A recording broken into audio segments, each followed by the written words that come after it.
Audi Performance Desk at MetLife Stadium. Welcome to Pregame Central, presented by the United States Virgin Islands. Visit the U.S. Virgin Islands, where you will fall naturally in rhythm.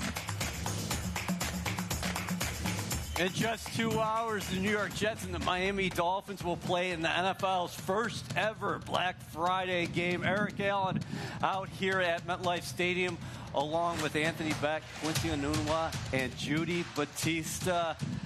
It is family, food, and football this weekend. The New York Jets hosting the Miami Dolphins. Judy, on Monday, Robert Saleh named Tim Boyle the starting quarterback for the Jets. He will be the third starter for the Jets in 11 games. What are your thoughts? Listen, I think they needed to do something to give the offense a spark. We've watched it the last few weeks, and it's gotten into a rut, and they needed to pull a lever to spark. There's just not that many levers when you're this late in the season that you can pull to change things. This is something you can do, and I think there's a hope that because of his familiarity with the offense, with Hackett's offense, that he'll be able to run it really efficiently, not make mistakes, and really, given the state of the rest of the team, that's all they need from the offense.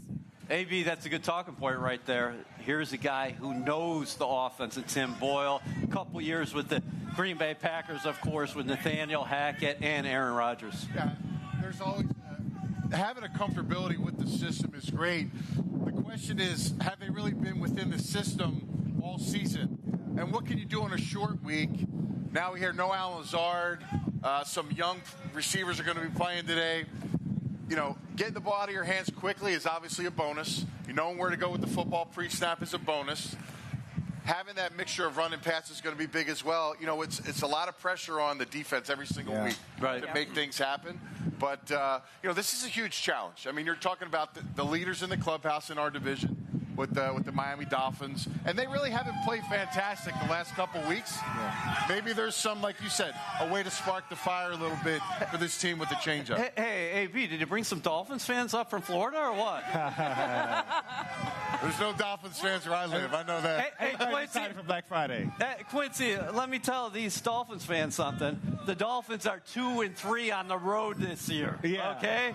2-3 on the road this Dolphins year. fans are excited. This is their first year really being good, so they really want to show up and show out. Let's get them a few Jets t-shirts. Let's go. Quincy, Anthony, and Judy just spoke to it. What do you think about what is surrounding Tim Boyle here? We know Garrett Wilson is the number one, but if indeed Allen Lazard is out of the lineup today, the Jets will depend on two undrafted free agents to make big-time contributions in Xavier Gibson, Jason Brownlee. Yeah, I mean, this is a game where you're really focused on the two quarterbacks. Obviously, we've been talking about Tua all year. He's on a historic pace. And as far as Tim Boyle, it's really interesting to see what they do today. He's going to have some receivers that he's not super familiar with. I mean, he might actually, let's be honest, he might be really familiar with them because they're going to be the guys that were in the back, right? If Lazard is inactive, then that's an opportunity for Tim Boyle to play with some guys that he's been practicing with during practice. I'm really interested to see, though, so many guys during the week have talked about how much Tim Boyle knows the offense, how confident he is. I want to see if that shows up on the field because we haven't gotten to see how good Nathaniel Hackett's offense can be because it seems as though it's been a little bit pulled back with Zach Wilson at the helm. Judy, from a national perspective, what do you make of Aaron Rodgers' rehab to date? He was on the Pat McAfee show earlier this week, and he's talking about potentially returning to practice here in maybe early December. I guess he's doing a lot of great things on that anti-gravity treadmill. Listen, all of that presupposes that there is something to return for, right? So I think the national feeling is, are the Jets still going to be relevant in the AFC playoff mix when we get to Christmas Eve, which I think is sort of the target date for when he could get back out into the field for a game? Are they going to still be in the mix at that point? And again, Anthony and I were just talking about this upstairs.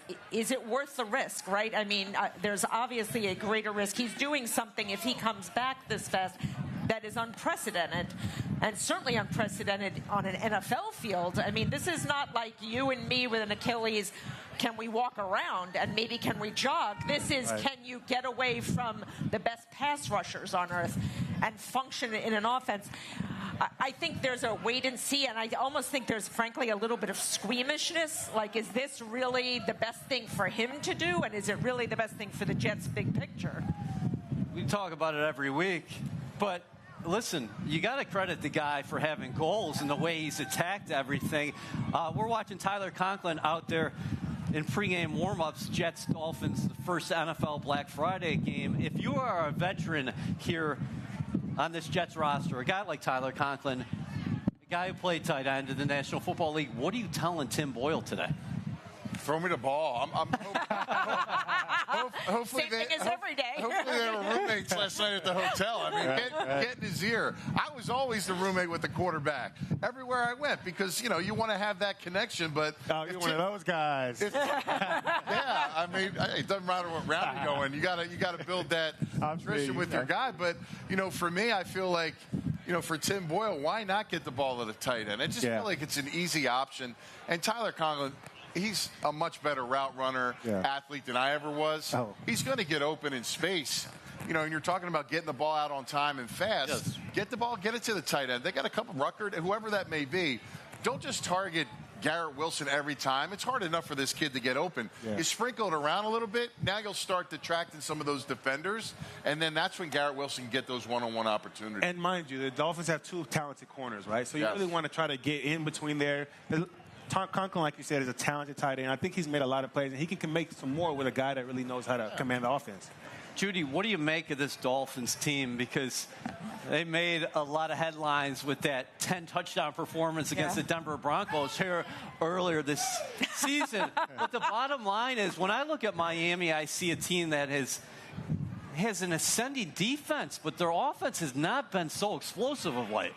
It hasn't. It has come back a little bit to the pack. Having said that, they can still get big play after big play, and that's something, you know, this is going to be a fascinating matchup because, of course, the strength of the Jets is the defense, right? And how is that defense going to try to corral that offense?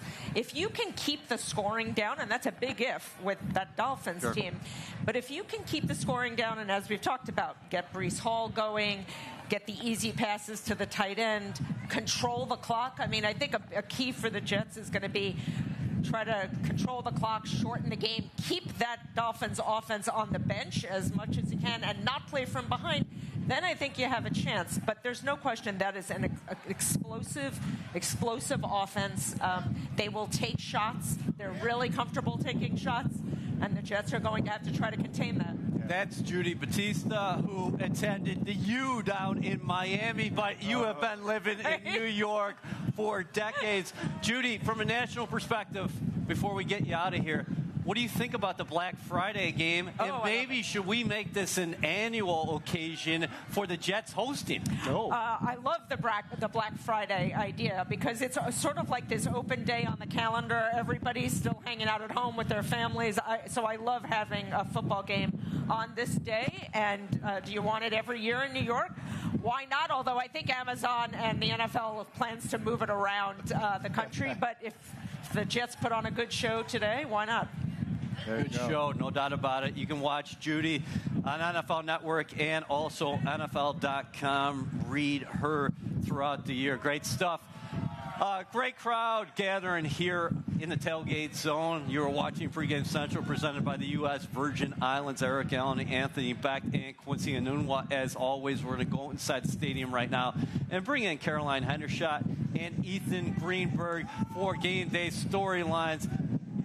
Caroline, Ethan, I don't know about you guys, but it's pretty windy out here, outside. What's it like in the bowl? It definitely sounds windier out there than I feel like it is in here. We have the sun on us right now, which I think is a huge help in the sense of being warmer than colder. But I don't know, Buffalo kind of scarred me last weekend, so I think anything's warmer than Buffalo. I can say that there's a definite, like, you can feel the difference in how warm it is in the sun versus the other side of the field, which is in the shade. And to your point earlier, like, it does not really feel so windy inside the stadium. Obviously, that's not the case where you are right now. All right, let's keep on talking quarterbacks here. here. Caroline, Tim Boyle taking the rock for the Jets today. Yep, you're right, EA. He got the nod on Monday, like you mentioned, from Coach Saleh, and he said it's been a good week of prep, even though it's been a short week. The coaches have given him all the information, and an opportunity is an opportunity. So he's excited to take advantage of today's opportunity. Now, as far as what he brings to the table, he said he gets the ball out quick. He's not trying to take any sacks. He's trying to get the ball into those playmakers' hands and just keep the offense on pace. Now, offensive coordinator Nathaniel Hackett had some words about him this week and said he has an unbelievable knowledge of the system, and his command and understanding of this system is something that the Jets really love. So that's something to watch today as he takes the reins.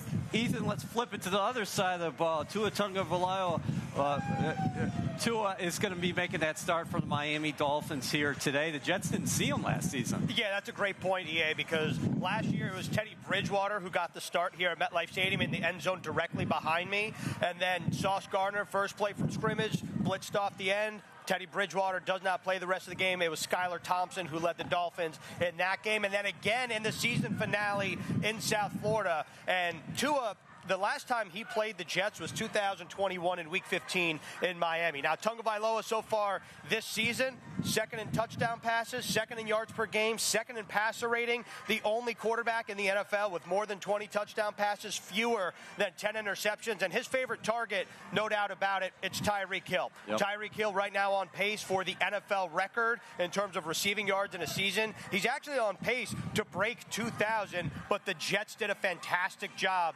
against Tyreek Hill and Jalen Waddle for that matter last season. But in 2 games against the Jets, EA, Hill only had 70 yards on 9 receptions and did not find the end zone.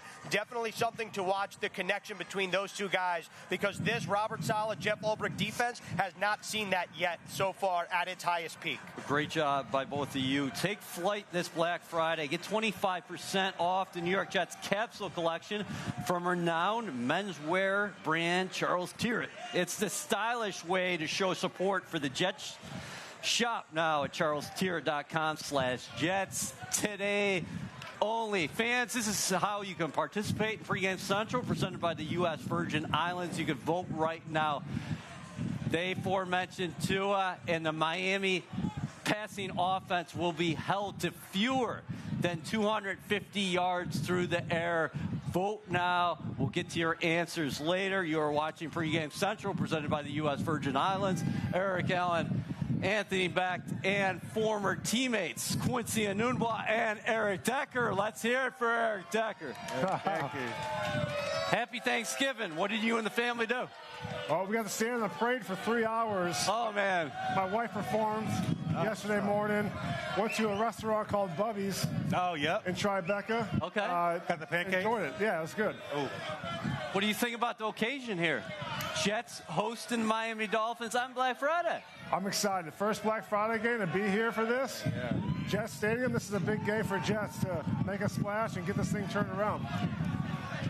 What would you say about the situation at hand for the Jets, starting their third quarterback in 11 games? Tim Boyle getting a call from Robert Saleh today.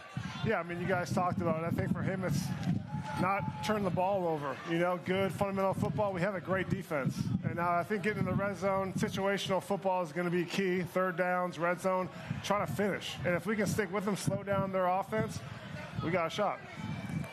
Yeah, talk about, while we're talking about the quarterback change, tell me a little bit about like your experience in having multiple quarterbacks, right? Because the preparation is a little bit different. Sometimes you might have a left-handed quarterback versus a right-handed quarterback. It's not the case today, but what would you say you do in preparation?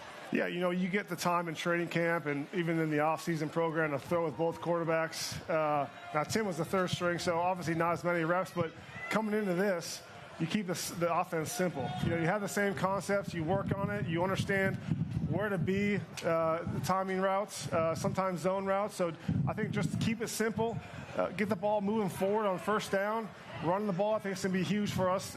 And then possession. Everything's about time and possession. So that's going to be the key for the receivers, is to do the extra job down the field, get some longer runs, and make sure when you get the opportunity, you got to make the catch.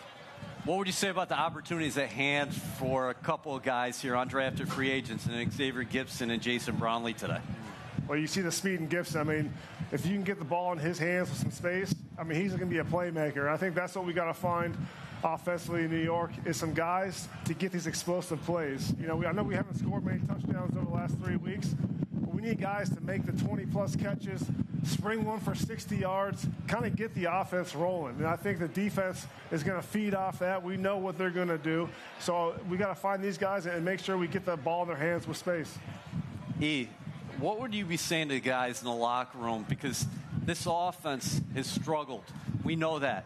And you have a tendency to press as a player. So you as a veteran, if you're in that room today, what are you telling these guys? I mean, I've been in this position multiple years, and I think the big thing is do your job. I think the camaraderie of an offense is if you do your job and you have that mentality and you take it one play at a time and you kind of build up a drive, that's where you get your confidence back. And you're going to rely on your quarterback to make some plays, right? But the guys up front, they're the ones that are going to set the tone offensively. And when the skilled positions, when you get the ball in your hands, make something happen. But not, something where it's unordinary. Just do what you do best. And I think every guy takes responsibility for what their job is. You'll see this thing turn. I was going to ask you on the flip side with the Dolphins. By the way, I saw you and your beautiful family. You were kind of lingering on the float in the background. I saw you. I was like, there he is. Waddle. Yep. Cheetah. I mean, talk about that dynamic, the difficulties. It's not just, we were talking before, they're not just lining up outside and just one-on-one with the corner. Right. They're moving them around. McDaniels is becoming one of the premier play callers in the league. You see it every week. Yep. The dangers of, even though we have that great defense, the struggles they're going to have to deal with today. Yeah, I think it's going to be dynamic. They get these guys in space because they are very dynamic themselves. But what you got to do is just be fundamental. That they're going to get the ball in their hands, but don't allow them to get behind you or have the explosive play. And I think we have the speed defensively to stay with them. So really it's, not any penalties, obviously, in terms of pass interference or pre-snap penalties. But again, just matching their speed and allowing, the guys to make the play in front of you. Have you guys seen anything like Tyreek Hill before? He's on pace for 2,000 yards here, and Quincy and I were talking about this before the show, and he's just like, this guy's unbelievable. Yeah, I mean, if we're being honest, real quick, it's hard to find a guy that has that type of speed but also can run routes, right? And I think that's what you don't see often. You see a lot of guys that have speed, but they don't have the ability to control their body into the route, out of the route. He does a really good job with that. He's just a talented receiver. Yeah, and I'll just say, Tua gets the ball out of his hands real fast. Yeah. And it's basically they put him in situations where they can get little slant routes, screen routes, and then you see what he does with the ball in his hands. So really it's, again, playing fundamental football and tackling. Last year, the Jets held Tyreek Hill in check, but Tua didn't play in either one of those games. What do you think about the potential matchups that we're going to see today with Hill against Sauce Gardner and DJ Reed? I walked in with Sauce today for the game, and I didn't realize how tall he was. I've seen him at training camp, but not that close. And, what I love about him is he does have that length. He's fast, and he's got that length to stay with him, put his hands on him. I remember playing Champ Bailey back in the day, and he's the same way. Lengthy guy, very smart, very fundamental, and Sauce has that. So whether he's sticking with him for the game or they're going to match up just sides, we got the speed, like I said, and the athletic ability to keep up with these guys. How fun is this going to be for you today, coming back? We saw you training camp. It's always great when you're back around the green and white. I got 3 young kids, and my kids love football, and so the Jets are family to us. We've been on the field since noon. We're excited to be here, excited to root the guys on, and really this is the first Black Friday game. What a fun experience to kind of cap off Thanksgiving week. That's Eric Decker. Thank you so much for joining us. We'll see you here soon. You are watching Pregame Central, presented by the U.S. Virgin Islands. Eric Allen, Anthony Beck, and Quincy Enunwa out here inside the tailgate zone.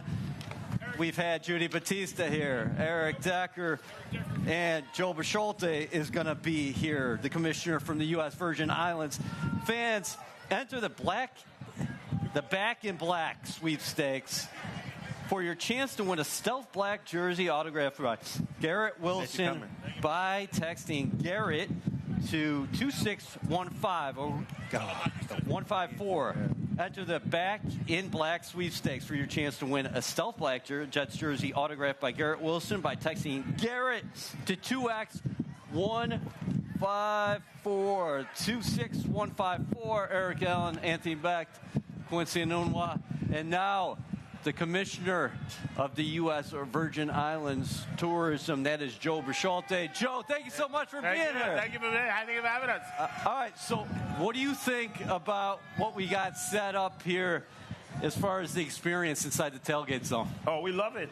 We love the Jets fan, USVI, JETS. Yes. We love it, so we're happy to be here. Joe, talk about the connection between the Jets. How did this partnership come about? Well, the partnership came up. We wanted to get into the tri-state area to promote our brand and our tourism and our beautiful islands.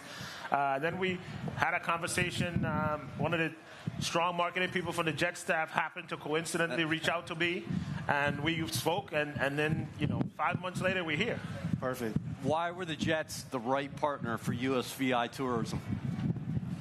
Well, one, you're in the Mecca, so you got to be in New York. So you're in New York City, that counts. And, of course, the Jets fans are renowned to be loyal.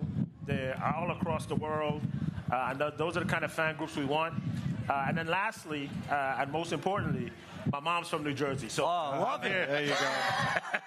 All right, this is peak season coming up, right? Right. Can you tell Jets fans and everybody watching at home why the USVI is the place to go as far as making your travel plans? Well, first I can tell you, we probably have a similar sunny day, but it's probably 40 degrees warmer. So instead of being out here, you could be on the beach or on the waters sailing around. But in all seriousness, I think we have a destination that, one, is a U.S. territory. Secondly, no passport necessary. So, we just came from Thanksgiving.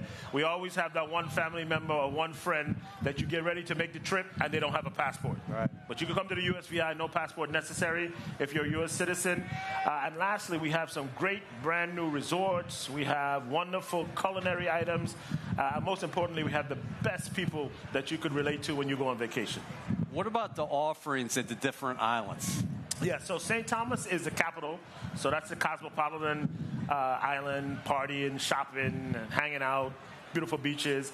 St. John is our more quiet, naturally in rhythm island.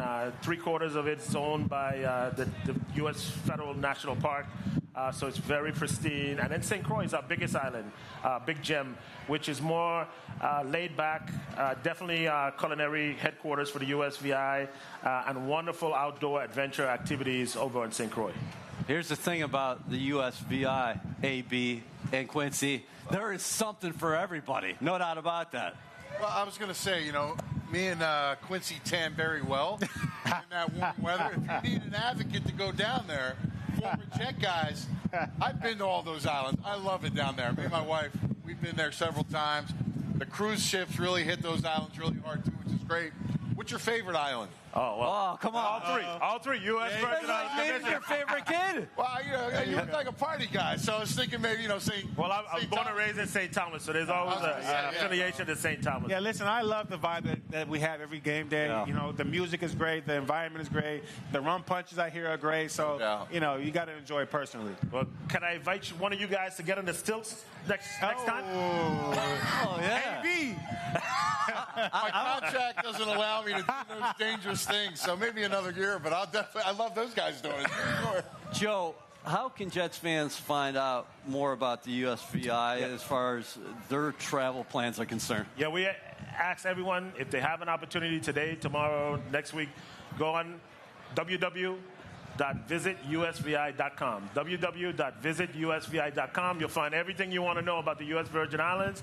And the good thing is we have direct flights every day from JFK and Newark directly into the U.S. Virgin Islands. All right, so happy Thanksgiving to you and your family. Happy holidays, and I think you might be seeing myself, Anthony Becht, and Quincy Enunwa down there. I would like to learn more. I definitely do. Yeah, we're definitely going to be talking to you. Joe Bisciolte from the USVI Tourism. He is the commissioner. Great spot there. You're watching Pregame Central, presented by USVI.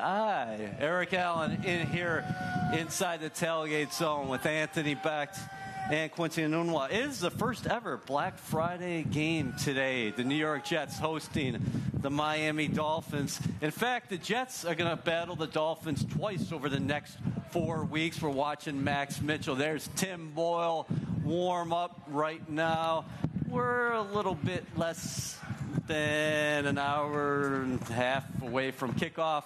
All in or not today. AB, Quincy Enunwa. Let's bring in Caroline Hendershot and Ethan Greenberg. All right, here we go. Any opening salvos? Because you guys typically like to address each other with a couple opening remarks. You know, I just wanted to make sure that I said I'm very thankful for each and every one of you, and especially for AB, because that means I'm not in last place this year. Wow. I got nothing to say. This is Caroline and Beck's segment, the pre-segment. Well, I can tell she moved her band down her arm so it's not completely cutting the circulation off to her brain. She can make a great decision today. I like that. Happy Thanksgiving. All right, let's take a look at the leaderboard right now, shall we? Still think Ethan Greenberg is on top. Really? Is this necessary? Wow, Anthony Beck, 2.8. Used to wear 8.8, but you're a ways from being 8.8. Ethan Greenberg, wow, solid this year. Killing it. So there's Quinnen Williams. He's looking to get after that Miami Dolphins offensive line. And Tua, of course. Speaking of Tua, today's question is the Jets will hold the Miami Dolphins to fewer than 250 passing yards. Caroline, start us off. I'm going to go all in, and here's my reasoning. I think that after last week, listening to defensive coordinator Jeff Ulbrich talk this week about how bad of a taste the defense has in their mouth from that performance against Buffalo, I think they're going to be on their P's and Q's. I think they're going to give the Dolphins a really hard time. And I just think the Dolphins, we haven't seen that Dolphins team that played against Denver all those weeks ago in some time. So I just think that it's not going to be this big blowout with the Tua show. So I'm going all in. I really respect the Jets defense today. So going off of Caroline, Quincy and I have been having the same answers for like a lot of weeks in a row now. So in honor of Black Friday, I'm going to give Quincy a little discount shopping here. Final sale, no returns. You can put me in for the opposite of whatever Quincy Enunwa decides to do. No. The ball's in Quincy's court. Usually we do the same thing. So Quincy, I'm going whatever the opposite of what you do. But if I had to guess, he's probably going to take the easy way out and go all in with Caroline. Oh, no, he did it. Hold on. No, you can't do that. I respect it. No, I don't respect that. He's up. He's up in the order. Ethan, we want to hear your pick. Well, I'm gonna wager that Quincy is all in, and because I said that I wanted to go opposite, I'll go not today. Yeah. Quincy, are you all in? That's a good guess. Okay. All right. So I'm gonna go not today because look, I'm sick of having the same answer as Quincy. But if I had to put a little something behind this, Tua's second in the NFL in passing yards. This Jets defense is great. I wouldn't be surprised. I do think Tua's not going for over 300 yards, but I could see it being 251. I think that the Jets defense will play well, but I think, and I don't know what I'm saying. I just got to go not today. I don't even know what he picked. He's just going back and forth. He's following with himself. No, I'm going not today. Yeah. I'm going not today. I appreciate the gamesmanship, Ethan. I probably would have done the same thing. That was some big kahunas right there, bro. I'm not going to lie. But, all right, so listen. I'm going all in. Not because I'm a homer or anything like that, right? Sounds like it. I honestly believe that the Jets can do it, right? There's two results here. If they do end up winning this game like a lot of other teams have won against the Jets, running the ball, I think that's how it'll happen. So I believe that if they win, it's running the ball. And if they lose, this defense is going to hold them back, right? So I'm going all in. I think that the defense can do it. All right, I'm going to go before you, Anthony. I'm definitely going not today. I think the Jets' pass defense is going to hold up very well today against the Dolphins. It's going to be an interesting matchup, bottom line. But with the Jets having those corners on the outside, I don't see Tua getting more than 250. So you're all in, you mean? You're all in. You said you're all in on they're going to hold them. Yes. Change that up there. Yeah, Change there that you up. go. I'm sorry. Listen, I just look at things from a reality standpoint. Oh, sometimes you are what you are. I'm worried about a couple things. Offensively, can the Jets convert third downs? Because right now we don't have any proof that can happen. And Tim Boyle steps in under the helm unproven with another shaky changeup at the offensive line. Right. So can they keep the ball enough away from Miami? Number two, Miami's got some weapons now. And I get it. It's not just matching up guys on the outside. McDaniels does a nice job game planning, moving his receivers around, getting them the football, and they make big plays. And I think there's just too much pressure on the defense to hold offenses down consistently for 4 quarters when we haven't scored many points. So with that being said, since I gave some football acumen and Ethan didn't give any, I'm going to go with Ethan today and say not today. Anthony, you can say that stuff, and I'm on Team Anthony today. I can't say that stuff. That's fine. I will say that Anthony is 2-8. Yes. So I don't know if that's the right community you want to be a part of. So actually, I think I had a lot of strategic plays this year. Really didn't have to do with football. You know, so I had to go. I think Anthony is headed to 2-9. The bottom line. A few weeks. All right, we're going to get to inactives here in a couple moments. Ethan and Caroline, great job as always. We'll be seeing you soon. We are inside the tailgate zone. Eric Allen, Anthony Becht, Quincy Anunwa. Here, the fans. Oh. What was their vote? Wow, no. They voted no. That's a first. They say Tua is going to go north of 250 today. There's the shot of the ball. Shopping. We didn't get as many votes. Okay, so inactives. Let's just. I want to focus on a couple here. Wow. Alan Lazard is inactive for the first time for the New York Jets. Mekhi Becton, he tried to give it a go at practice this week. Unfortunately, he'll be out for the first time this season. Carl Lawson out. Michael Carter out once again. And Zach Wilson is the emergency third quarterback. So for the Jets, tough break for Becton. And then the big one at the wide receiver position, of course, Lazard. But, fellas, as we get out of here, final thoughts. That shuffle continues up front, and we're seeing it at the wide receiver position because the Jets are trying to get a spark with Tim Boyle. Yeah, listen, this is a tough spot to be in if you're Tim Boyle. Yeah. He's not going to save us, right? Like, he's going to have to get some help. Guys up front have to play their best game.